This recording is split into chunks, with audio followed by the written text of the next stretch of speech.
Are cruise lines really bringing back one of the most hated boarding day activities? Carnival Corporation updates its mask requirements for Australian-based ships, plus more coming up now. I'm Adrian, the Cruise and Travel Guy. I publish cruise-related content every week, so make sure you hit that subscribe button and the notification bell to stay up to date. P&O Cruises announced this week that 2 longed-for dining experiences have finally opened on board the Pacific Adventure. Luke's Bar and Grill and 400 Gradi both began operations on the ship 3 days ago. The additions bring the Pacific Adventure into line with the dining offerings on sister ships Explorer and Encounter.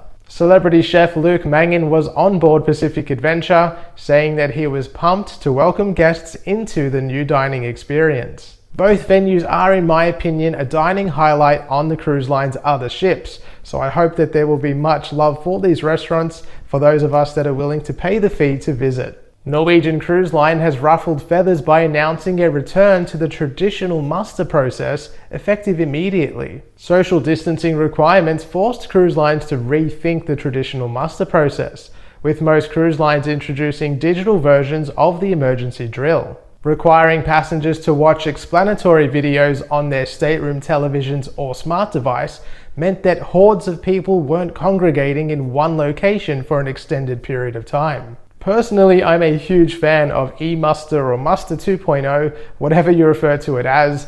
It eliminated a major pain point on boarding day and bottleneck, and I would hate to see the return of a traditional process across other ships. NCL joins Disney Cruise Line in returning to the traditional process, so for now we just wait and see if other cruise lines follow, but hopefully they don't. Carnival Corporation has confirmed that its Australian-based ships, including all of those from P&O Australia, Carnival, Princess, Holland America and Cunard, among others, will continue with mask requirements, but the nature of their use will depend on the length of the voyage. For departures of 10 days duration or more, masks will be required indoors unless eating or drinking. On cruises of 9 days or less, masks indoors will only be a recommendation as opposed to a full-out requirement. Irrespective of the cruise duration, masks will be required during the entire embarkation and debarkation process. Earlier this week, I was invited to join Sunrise weatherman Sam Mack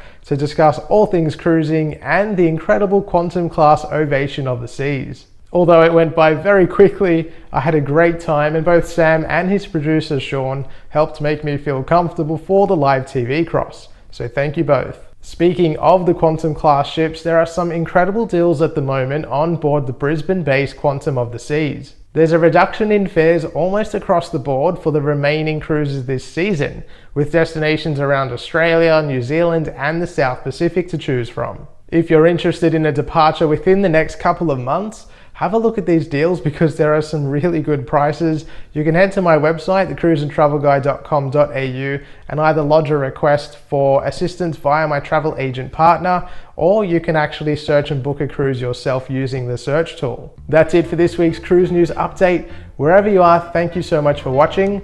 I'll be boarding the Carnival Luminosa very soon, so keep an eye out on my channel for a lot of Luminosa content coming to you very shortly. And if you would like to follow along on social media, you can give me a follow on Facebook and Instagram at The Cruise and Travel Guy. Thanks for watching, and I'll see you soon.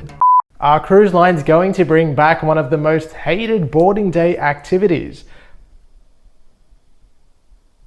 Norwegian Cruise Line has ruffled feathers by announcing that meant that hordes of people weren't congregating.